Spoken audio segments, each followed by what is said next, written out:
Thank you for coming. My name is Dee Hibbert-Jones, and I'm an associate professor at UC Sandwhich in the art department, visual art and media department. I'm also the co-director of the new social practice arts research centre that we just founded at UC Sandwich. So this is intended to be an alternative forum for exchanging ideas and talking about, metaphorically and physically talking about sandwich building over lunch. What we wanted to do was use the metaphor of sandwich making to build ideas about a new pedagogy for the university. And so thinking about eating and making sandwiches, what exactly is an educational sandwich? If you were going to build an educational sandwich from scratch, for example, what's the bread and butter? Is it funding research, utopian ideals? Is it pedagogical goals? What's the basis of an education? So is it corporate Wonder Bread? Or handcrafted, whole grain, thick, nutritious, chewy bread? What provides the protein, the lettuce, or the relish? And what current policies should be composted, recycled, or saved whole? And what needs scrapping? And as Michael Trudilio just said, should we be eating burritos instead? So, and I just wanted to start out by talking a little bit about why this is of interest to me. And then kind of go from there. And the intention of this is once you've had a chance to eat your sandwich, that we actually have a dialogue across tables. And we have a little menu for you. From Britain, where a sandwich most likely consists of two thin, soggy slices of bread with a meagre slice of ham between them. Okay? I'm aware that the quality of a sandwich and of an education can vary tremendously. The basic ingredients provide quality, and even the building of a sandwich can make it impossible to eat. If it's stuffed with overcooked ingredients, you can't actually hold it. It rips apart, it falls. So in my family background, I was more likely to become a sandwich maker than I was to be standing up and creating a panel on academic sandwich making. I'm the first generation in my family to go to university. I have a BA and 2 masters from England, and education was almost entirely free. I'm still paying off my MFA I received from the United States since I've been here. And I hope to be finished paying it off my loans before my son goes to university.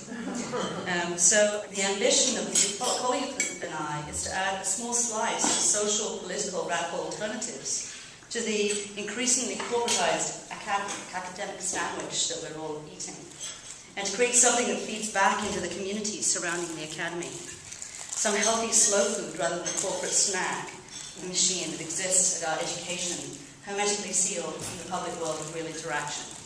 So that's kind of my agenda in bringing this together. So the appetizers are some questions to chew on. And I'm just going to read those through so you can have a look at the kinds of things we're thinking of. So, bread. What is the bread and butter of future art education? Is it thin sliced public sponsorship? Is it mass packaged corporate support complete with additives? Or is it handmade endowments cut to fit? Or do you think that's what is the basis of education? It may or may not be what you believe to be the most core fundamental thing. What holds it all together? Is it the utopian ideal, or is it the money? Fillings. Is this chicken salad or a Dagwood sandwich? So are you stacking up a mile high with different things in it? Or does everybody get to have exactly the same thing? Should we toss out boxed up departments, blend and puree to create a new hybrid learning environments? Or ditch separations in theory and production? Is this a healthy sandwich, built to grow social and moral fibre, public intellectuals, cultural workers, visual scholars, vocational skills-based workers? How to head off cookie-cutter degrees and packaged education? How do we thin-slice resources? Dipped dressing relish? Should we cook up alternatives to the lecturer tenure system? Redress low-pay scales for artist academics, spice up incentives for retention, get rid of the famous artist-teacher relish. How does the foundation course settle into your sandwich? Is it, and that should say indigestible, but it became invisible, which I think is actually quite nice. Some sandwich suggestions. Then what we did before this started, we actually have a blog, and the blog address is there if you're interested in continuing this conversation. But we actually asked a number of people who were students involved in Tent University, artists involved in alternative pedagogical kind of models, people who are lecturers, freeway flyers, and academics to give us sandwiches. And the responses we have been printed here. So you have Laurie Palmer's mosquito sandwich, and then you have Harold Fletcher's recipe for an ideal MFA program. And then on the back you have a couple more. You have Michael Tank's pork sliders, and Richard DeSantos' pork sandwich fixins. And so you can actually look at some other descriptions that people have in their vision for a sandwich for the future of education. And finally, then I'm going to hand over to Dustin for his sides and desserts, in which he then could come up with some other questions that we might think to ask. So education is the activity of the student, and the university is simply a facility that makes possible certain kinds of activity, or tries to guide it, tries to give some feedback. The thinking of education as a commodity is exactly wrong, and that's what leads to this whole mindset of, well, you know, if you're getting that thing, then you should be paying for it. And even the students are bringing up to us is that there's a way in which they are sacrificing, with work having to work more to receive less. Their parents are sacrificing, and that staff and faculty are also making sacrifices. And that the bread and butter, I think, should be ideas and should be sort of pure research and on the student end, and sort of pure pedagogy. But oftentimes we're being directed both from administrative levels and from expectations of students to create a kind of vocational training. So that even in the arts, rather than teaching sort of pure poetry or pure dance or pure cinema, it's about what's going to get me a job at Sony, what's going to get me a job at Google. And what do people think about the questions for the feelings? You know, and again, the questions just like to frame them as throwing out some talking points that you have to. So the questions I said was like, is it like a chicken salad where everybody gets a bit of chopped up something, right? In a kind of mayonnaise of some nondescript element?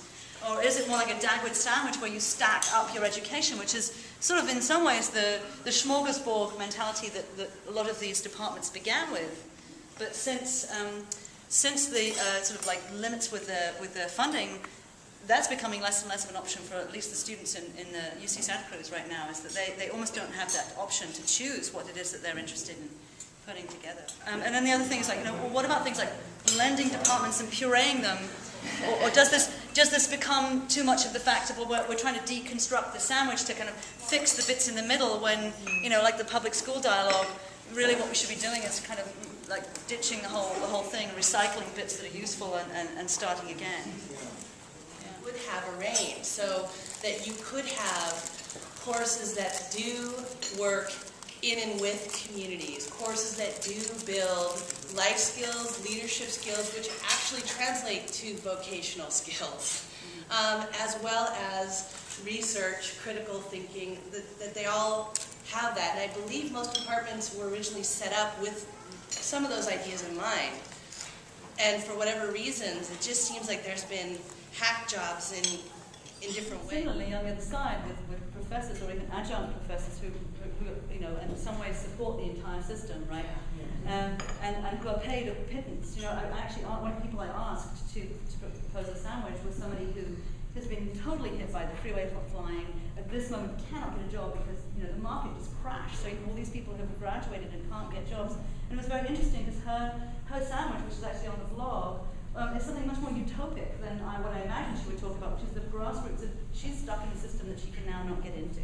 And you know, the only way she can do it is to drive around like a maniac to like 12 different campuses, you know, spending the gas on the money that basically is what she gets paid, because maybe one day she'll get a job. yeah.